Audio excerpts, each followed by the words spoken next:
Pozdravljeni. Na vrsto je prišel že drugi letošnji komentar novic.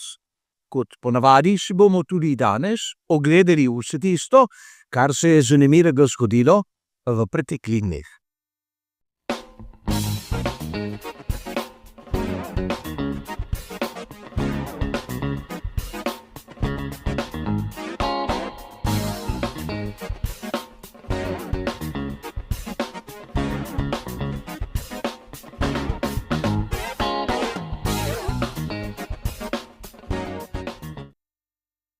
Kot običajno se bomo tudi danes ustavili pri 4 različnih temah. In kot običajno, vkolikor vas zanima, kaj piše v navedenih člankih, imate bližnjice do originalov, seveda v samem opisu. In tudi tokrat, ko je slika v barvah, pomeni, da navajam tisto, kar sem prebral v že prej omenjenih člankih. Ko se ta spremeni v črno-belo, pa dodajam moj osebni komentar oziroma moje osebno mnenje. Tako, sedaj smo še enkrat ponovili ta malce drugačni format, lotimo se kar prve današnje teme.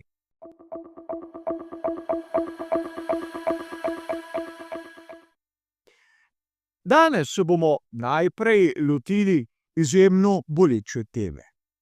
Kot smo lahko prebrali na spletnem portalu RaceFans 7. januarja, so nepridipravi oropali garažo družine Bianchi.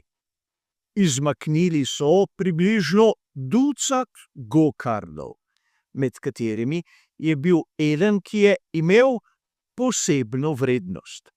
Ne govorimo o neki denarni vrednosti, ampak o čustveni vrednosti, kajti šlo je za zadnji gokard Julesa Bianchija. Vkolikor koga zanima, šlo je za gokard KZ 125 Art GP. In seveda tu se lahko začnemo spraševati, kdo bi si lahko pomagal z nekim starim gokardem, ki je tako razpoznaven in ga je, bodimo iskreni, nemogoče prodati. Ampak 14. januarja, teden dni zatem, smo lahko na spletnem portalu Planet F1 zasledili izjavo očeta Julesa Bianchija, Filipa, ki je z olajšanjem povedal, da so sinov gokard na srečo našli. Ostali so še v rokah nepridipravov, a upam, da jih bodo hitro vse našli. A toliko o tem. Poglejmo si, kaj se je zgodilo v drugi današnji temi.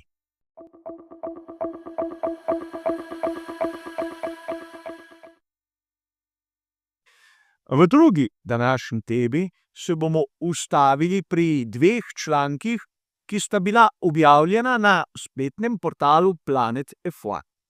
Prvi je tisti, ki nosi datum 13. januar in v njem lahko preberemo, kako je Max Verstappen bil izjemno kritičen do Oskarja Piastrija. Vrnil se je na dogajanje vezano k veliki nagradi Italije, ko so pri McLarenu zaukazali Avstralcu, naj prepusti svoje mesto Landu Norrisu. In tu je Max Verstappen bil izjemno kritičen. Dejal je, da s tem, ko je Piastri popustil, je dobesedno prodal svojo dušo ekipi in da sam takšnega ukaza ne bi nikoli sprejel. Tu bi lahko dejali, da marsikdo se lahko z Maxom strinja, mnogi drugi pač ne. Ampak dejstvo je naslednje. Max Verstappen si lahko v svetu Formule 1 privošči marsikaj več kot Oskar Piastri. In to je dejstvo. Čeprav se nekateri lahko z njim strinjamo, drugi pač ne, moramo sprejeti, da je pozicija Piastrija bistveno drugačna. A treba se je ustaviti tudi pri drugem današnjem članku. Ta je bil objavljen 14. januarja in v njem dobimo neko podobno zgodbo. Damon Hill je povedal, kako se je praktično znašel v položaju, ko je bil moralno prisiljen zavrniti ponudbo scuderie Ferrari. Potem, ko je prišel v Maranello Michael Schumacher, je seveda Damon Hill postal svetovni prvak, ampak takoj zatem izgubil mesto pri ekipi Williams. In takrat naj bi ga poklical Jean Todt in mu ponudil mesto voznika številka 2 v Ferrariju. Kljub temu, da bi imel na bolidu številko 1, bi moral biti podložen Michaelu Schumacherju. In Hill je ponudbo gladko zavrnil, ker je bila proti njegovi naravi, proti tistemu, kar pomeni biti pravi voznik Formule 1. In s ponosom je raje odšel v ekipo Allows.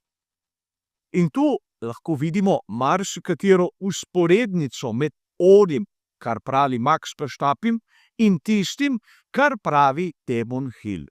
In ni res. Niso vsi vozniki takšni, da komaj čakajo, da bodo prišli v Ferrari. Dobi se marsikdo, ki zna reči tudi ne. A o tem gre drugič. Poglejmo si, kaj sem pripravil za tretjo današnjo temo.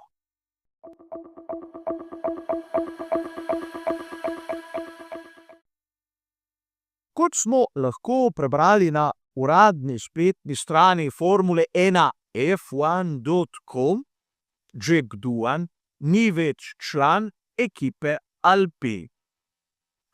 Kot je že navada v takšnih priložnostih, tudi v tistem uradnem sporočilu ekipe z Enstona želijo mlademu Avstralcu vse najboljše pri nadaljevanju njegove kariere, vlogo rezervnega voznika bo pa prevzel Estonec Paul Aru.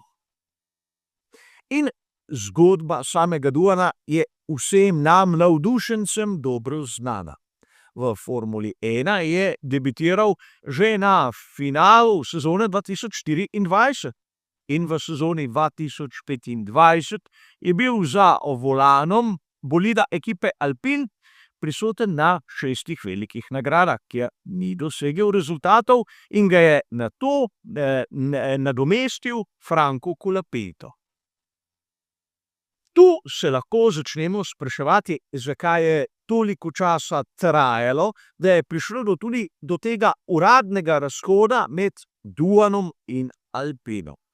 Verjetno so imeli podpisano pogodbo do konca leta 2025 in sedaj, ker seveda z nobene izmed vpletenih strani ni bilo želje po podaljšanju, je prišlo do, imenujmo ga, prijateljskega razhoda. O tem, da bi še kdaj videli Doohana v bolidu ekipe Alpine, menim, da nihče izmed nas ni imel kakšnih velikih upov. A po drugi strani, kaj lahko čaka mladega avstralskega voznika, sina znamenitega Micka Doohana v prihodnosti? Kar nekaj govoric je po teh virih, ki se ukvarjajo s Formulo 1, ki v večini primerov pravijo, da se meni z ekipami japonske superformule, kjer je nekaj interesov celo strani same Toyote. In tako bi lahko skozi stranska vrata prišel tudi do tistega programa, ki smo mu priča pri ekipi Haas. A to so govorice, videli bomo, kaj se bo zgodilo v resnici. A poglejmo si, še zadnjo današnjo temo.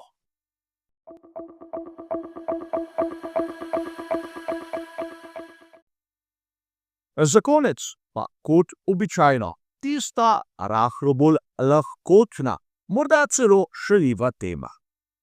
A kot smo lahko prebrali na italijanski verziji spletnega portala motosport.com 14. januarja, so pri ekipi Cadillac objavili slike, kako bo izgledala njihova barvna shema na prihajajočih testiranjih v Barceloni.